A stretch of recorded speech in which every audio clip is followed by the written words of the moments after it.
बच्चों, आज हम विज्ञान कक्षा 10 का सब्जेक्ट साइंस की किताब का लेसन नंबर 2 ह्यूमन सिस्टम यानी मानव तंत्र का एक टॉपिक है एक्सक्रीशन सिस्टम, उसके बारे में पढ़ेंगे। ह्यूमन सिस्टम यानी कि मानव तंत्र है, उसमें ये हमारे 9 तंत्रों में से एक तंत्र है। उत्सर्जन क्रिया क्या होती है, समझे इसको।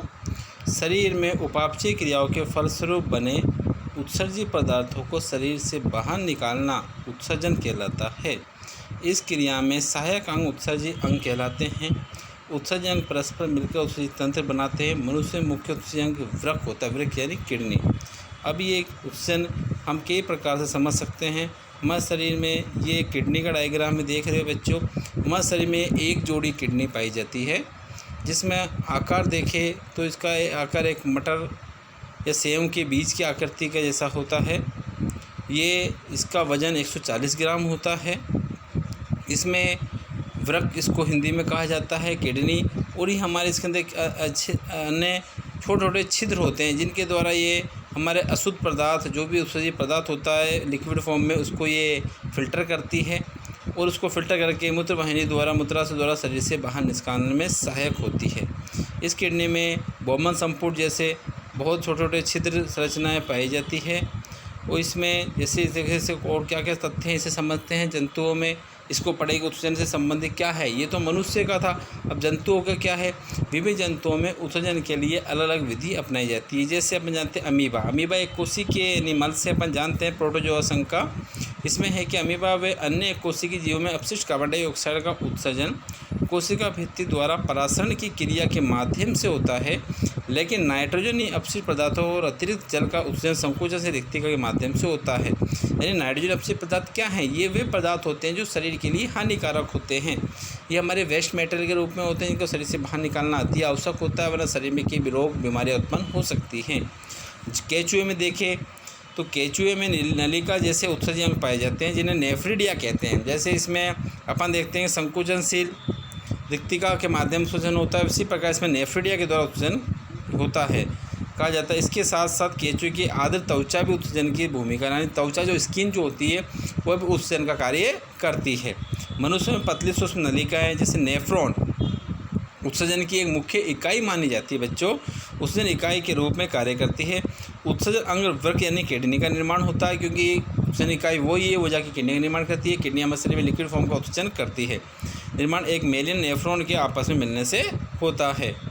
इसमें देखिए, ये देखिए किडनी का डायग्राम है बच्चों। इसमें जो है कि एक सेव के अंदर बीज होता है, उसके समान आकृति का है। इसके अंदर छोटे छोटे गोलाकार संरचना दिखाई दे रही है, जिनको बोमन संपुट कहा जाता है। ये नलिका वही संरचना होती है जाल जैसी, जिसमें लिक्विड उत्सर्जित पदार्थ इकट्ठा होता है और छन छन के ये आगे बढ़ता है। यदि ये छिद्र बंद हो जाते हैं तो ये कार्य करना बंद कर देती है। फिर उस कंडीशन में अपन को पथरी जैसी बीमारियाँ उत्पन्न हो जाती है। इसलिए इनका खुला रहना, छिद्रों का नियमित रूप से कार्य करना, उत्सर्जित पदार्थों को बाहर निकालते रहना बहुत ज़रूरी है। और ये आगे जाके हमारे शरीर में हेनर लूप तथा आगे जाके मूत्र नलिका और मूत्राशय में जाके जो अटैच होती है। तो किडनी हमारे शरीर में एक जोड़ी होती है, दोनों तरफ विस्तृत होती है, दाएं और बाएं तरफ, तथा उत्सर्जन में संपूर्ण कार्य इस किडनी का ही होता है। ये देखी जाए तो इसमें के कार्य क्या क्या होते हैं। वृक्क यानी किडनी के कार्य क्या है।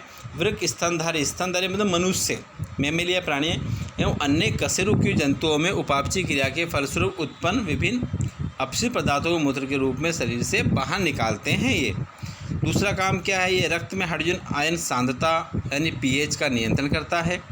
ये रक्त में परासरण दाब अपन जानते हैं, परासरण क्रिया यानी ऑस्मोसिस क्रिया, जिसे अपन कहते हैं कि जल के आयनों का अधिक सांद्रता से कम सांद्रता की ओर अर्धपरागीय में झिल्ली में से होकर गुजरने की जो प्रक्रिया है वो परासरण कहलाता है। तो उस परासरण दाब तथा उसकी मात्रा का नियंत्रण करता है।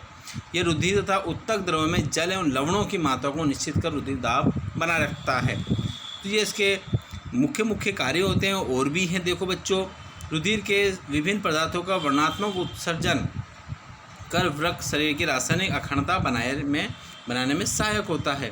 इसके अलावा शरीर में ऑक्सीजन की कमी होती है। ऑक्सीजन शरीर में किसके द्वारा बनती है बच्चों, ये हीमोग्लोबिन के द्वारा बनती है। ऑक्सीजन तंत्र भी इसमें पार्टिसिपेट करता है और हीमोग्लोबिन एक श्वसन वर्णक के रूप में जाना जाता है। होने की, जब ये ऑक्सीजन कम हो जाती है तो शरीर में ऑक्सीजन की कमी होने की अवस्था में विशेष एंजाइम्स के स्त्रवण से वृक्क एरिथ्रोपाइटिन में सहायक होता है। इसके अलावा हम देखें और क्या क्या उत्सर्जन, उत्सर्जन को हम 3 भागों में आता है, अम्लोटैलिक, यूरोटैलिक और यूरिकोटैलिक। अम्लोटैलिक का मतलब होता है जो जंतु अमोनिया को उत्सर्जन करते हैं, यानी अमोनिया जैसे पदार्थों को उत्सर्जन करते हैं। अमोनिया का उत्सर्जित पदार्थ में मनुष्य के शरीर में पसीने का उत्सर्जन होता है, यूरिया का उत्सर्जन होता है, तो ये भी एक उत्सर्जित पदार्थ है जो शरीर से अपन बाहर निकालते हैं। यानी वे पदार्थ जो शरीर से बाहर निकालना अति आवश्यक होता है, जिसका शरीर में कोई प्रमुख कार्य नहीं है, जो शरीर में रहेंगे तो नुकसान पहुंचाएंगे, तो उस शरीर को अपशिष्ट पदार्थों को, उनको अपशिष्ट पदार्थ कहा जाता है। तो अपशिष्ट पदार्थों को शरीर से बाहर निकालने की जो प्रक्रिया कहलाती है वो उत्सर्जन तंत्र कहलाता है। जितना अपने शरीर में पाचन अवशोषण सहायक है वैसे उत्सर्जन भी सहायक है। ठीक है, तो अमोनिया शरीर कौन कौन से जैसे स्थल मध्य मछली, उभयचर, यानी उभयचर कौन से जल और थल दोनों में निवास करने वाली है। जलीय कीट में अमोनिया, ये वे एनिमल्स हैं जो अपने शरीर से उत्सर्जित पदार्थ के रूप में अमोनिया का उत्सर्जन करते हैं। अमोनिया एक अपशिष्ट पदार्थ का शरीर से बाहर निकालने का कार्य करते हैं। दूसरा अपन देखिए यूरियोटैलिक। यूरियोटैलिक जैसे होते हैं मनुष्य यूरिया का उत्सर्जन करता है, यूरिया मूत्र के रूप में उत्सर्जन करता है, पसीने का उत्सर्जन करता है। तो ये सब पदार्थ क्या हैं, ये उत्सर्जित पदार्थ है। इसमें मनुष्य, स्तनधारी, समुद्री मछलियाँ, इन सब में यूरिया उत्सर्जित पदार्थ के रूप में शरीर से बाहर निष्कासन होता है।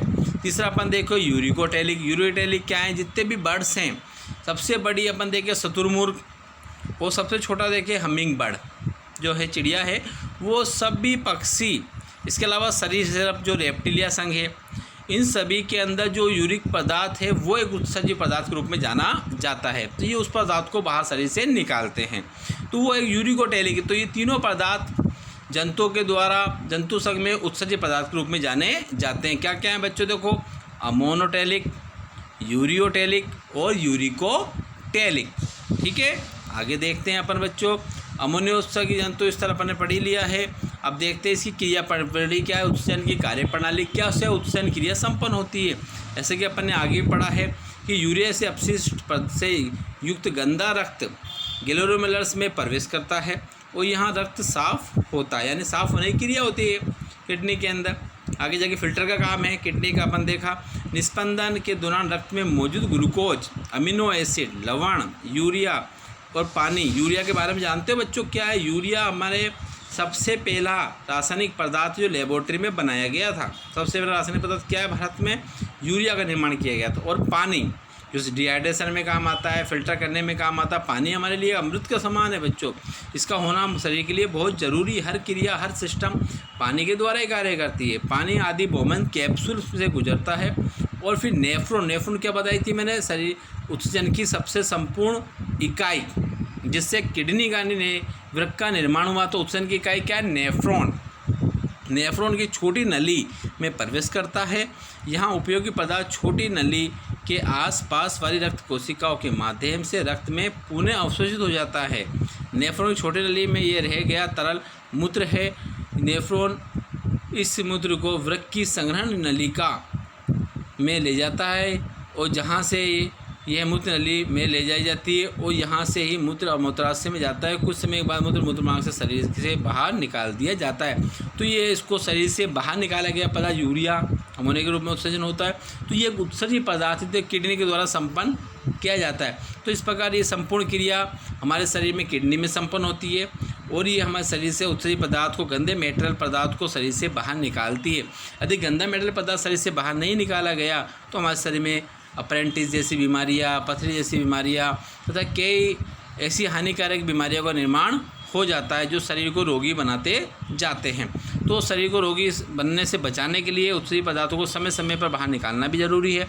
तो इस प्रकार हमारे 9 तंत्रों में से जिस पर पाचन तंत्र, श्वसन तंत्र, रक्त परिसरण तंत्र ये सब आवश्यक हैं, उससे उत्सर्जन तंत्र का कार्य करना भी बहुत ज़रूरी माना गया है। तो ये हमारे शरीर में उत्सर्जित पदार्थ होता है। इसमें अपन देखते हैं कि उत्सर्जन के बाद जैसे ये देखिए डायग्राम है कि इसमें बता रहा है कि ग्लोमेरुलस प्रॉक्सिनल ट्यूब्स हैं जो उत्सर्जित पदार्थ को शरीर से बाहर निकालती है। उत्सर्जित तंत्र की कार्य प्रणाली का डायग्राम है। इसमें हम आप समझते हैं कि उत्सर्जन हमारे शरीर के लिए क्यों आवश्यक है, क्योंकि उत्सर्जन के द्वारा ये सारी क्रिया संपन्न होती है। यदि ऊष्मा तंत्र सही संपूर्ण रूप से नहीं होता है, कार्य नहीं करता है, तो बीमारियाँ उत्पन्न कर सकता है। इसलिए हमें शरीर में वृक्क का संपूर्ण कार्य जरूरी है। वृक्क एक छलनी के समान कार्य करा, उस छलनी के छिद्र खुले रहने चाहिए ताकि फिल्टर हो सके और सही पदार्थ बाहर निकल सके, जिससे हमारा शरीर स्वस्थ बना रहता है। आया बच्चों समझ में? Thank you very much.